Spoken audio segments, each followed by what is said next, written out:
دنیا کے نقشے پر سب سے پہلا اسلامی ملک جو اسلام کے نام پر وجود میں آیا، ہم رہتے ہیں اس ملک اسلامی جمہوریہ پاکستان میں۔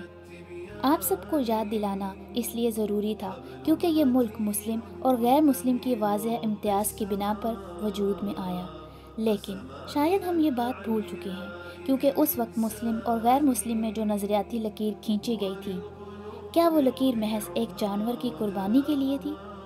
نہیں نا، بلکہ اس نظریے کے پیچھے ہمارے دین قرآن کی مکمل اساس موجود تھی، ایک عظیم مقصد موجود تھا جس کے لیے بہت ساری قربانیاں دی گئیں۔ اس لیے پاکستان کے بارڈرز پر ایک نعرہ آپ کو ہمیشہ سنائی دیتا ہے کہ پاکستان کا مطلب کیا؟ لا الہ الا اللہ۔ میں پوچھتی ہوں، کہاں ہے وہ نظریاتی لکیر جو لا الہ الا اللہ کے نام پر ایک مسلم کو غیر مسلم سے مکمل طور پر جدا کرتی ہے؟ جو لکیر ایک مسلم کو اس کی حدود اور دائرہ بتاتی ہے، جو لکیر مسلم کو بے حیائی اور حیا میں فرق کرنا سمجھاتی ہے، جو لکیر ایک مسلم کو غیر اللہ کی غلامی کے طوق سے آزاد کرتی ہے، جو لکیر مسلم کو قرآن کی غیر قرآنی کتب پر اہمیت سمجھاتی ہے، لا الہ الا اللہ کے عظیم کلمات کی بنا پر مکمل دین پر عمل کرنا سکھاتی ہے۔ یا ایھا الذین آمنوا ادخلوا فی السلم کافۃ ولا تتبعوا خطوات الشیطان انہ لکم عدو مبین۔ اے ایمان والو، اللہ کی اطاعت میں پورے کے پورے داخل ہو جاؤ اور شیطان کے نقش قدم پر نہ چلنا، وہ تمہارا کھلا دشمن ہے۔ اس آیت پر غور کر لیجئے، کہیں ہم اللہ کی اطاعت چھوڑ کر شیطان کے نقش قدم پر تو نہیں چل رہے؟ پوچھیں خود سے، غیر اللہ کی غلامی کے طوق ہمارے گلوں میں لٹک رہے ہیں، کیا پھر بھی ہم مسلم ہیں؟ پیروں میں آباء و اجداد کے غلط رسم و رواج کی بیڑیاں ہیں، کیا پھر بھی ہم مسلم ہیں؟ اماموں کی عقیدت نے زنجیروں میں پوری طرح جکڑ لیا ہے، کیا پھر بھی ہم مسلم ہیں؟ غلامانہ سوچ اور اندھی تقلید کے تالے لگا کر ذہنوں کو قیدی بنا دیا ہے، کیا پھر بھی ہم مسلم ہیں؟ سوشل میڈیا پر ناچنا گانا، بے حیائی، بے پردگی ایسے عام کرتے ہیں جیسے اس کی تشہیر کا سرٹیفکیٹ اوپر سے نازل ہوا ہو، کیا پھر بھی ہم مسلم ہیں؟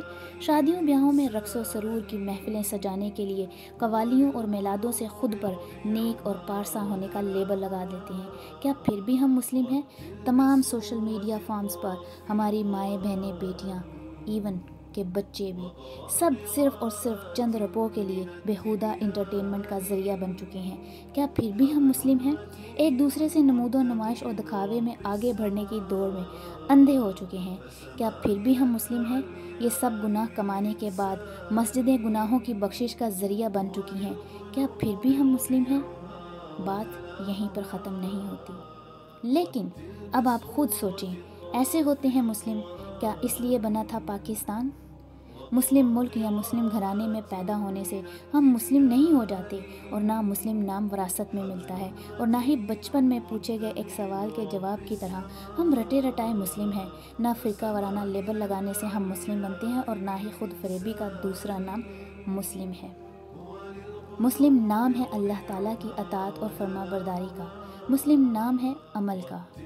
وَمَنْ أَحْسَنُ دِينًا مِّمَّنْ أَسْلَمَ وَجْهَهُ لِلَّهِ۔ کون بہتر ہے اس سے عذر دین کے جس نے اپنے آپ کو اللہ کی فرما برداری اور اطاعت میں دے دیا ہو۔ یا ایھا الذین آمنوا اتقوا اللہ حق تقاتہ ولا تموتن الا وانتم مسلمون۔ اے ایمان والو، اللہ تعالیٰ سے ڈرو جیسے کہ ڈرنے کا حق ہوتا ہے، اور دیکھو مرتے دم تک اللہ کی اطاعت یعنی مسلمان ہی رہنا۔ اگر ایسا نہیں ہوتا تو پھر یہ بات اپنی جگہ بالکل درست ہے کہ ہم ایک سچے مسلمان تو کیا، ایک سچے پاکستانی بھی نہیں۔